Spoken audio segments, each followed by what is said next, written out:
তো নমস্কার, জোহার, ধন্যবাদ সবাইকে। আরেকটা নতুন ব্লগে তোমাদের সবাইকে স্বাগত জানাই। তো আজকে হলো আমাদের অম্বাবতীর দিন। তো আজ একটু ঘর চলে আসি। এরপর আজ আমাদের পূজা আছে ভৈরব ধান দিকে। তো সেদিকে এখন যাব।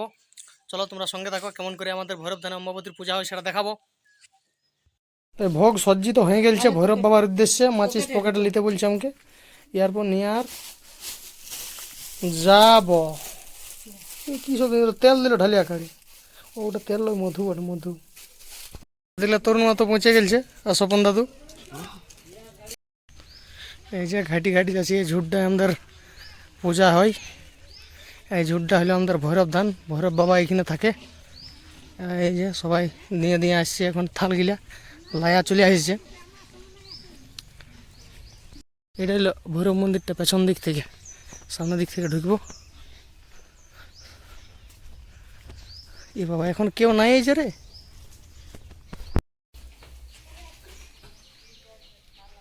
বহুত আসেই না এখন কেউ।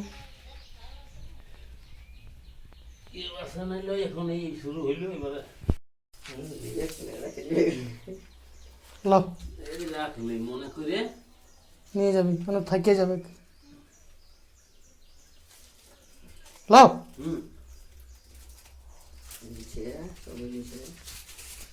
এই ধারা একটি মূর্তি আর ওই ধারা আসলটা।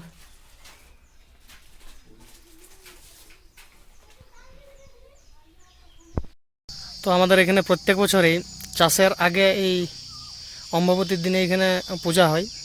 প্রত্যেক বছরে ওটা মানে পূর্বপুরুষ ধরে করে আসছে। তো এই বছরও এই শুরু হয়েছে, কিন্তু প্রত্যেক বছর জল পড়ে। এই বছর একদম শুকা রুখা। প্রত্যেক বছর অম্বাবতীর দিনে এই পূজা হওয়ার সময় জল পড়ে, কিন্তু এই বছর একদম পুরো রোদে ঠিক রান দিছে। জানি না বিকাল তক যদি দেই না নাই।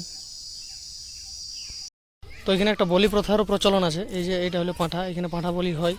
তো জানি না এটা কতটা যুক্তিযুক্ত, তবে পূর্বপুরুষ করে আসছে ওই জন্য গায়ের লোকে করে। আর এদের এখানে জুড়ি ভোগ হয়ে গেল রেডি। এই যে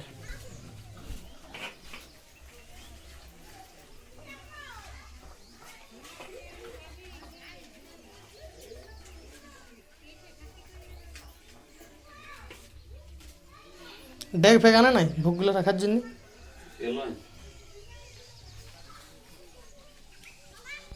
ভোগের লাইন তোরা হাঁড়ি নিয়ে আসতে পারতি। হুম মিলি কে খানি দিয়ে দে, মিলি কে খানি দিয়ে দে।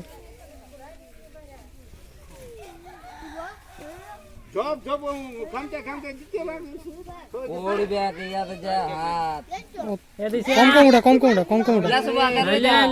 ছেলেগুলা কম কম উঠা। তো পূজা সম্পন্ন হয়ে গেছে আমাদের, এখন ভোগ বিলি চলছে। পরশন নিতে নাই।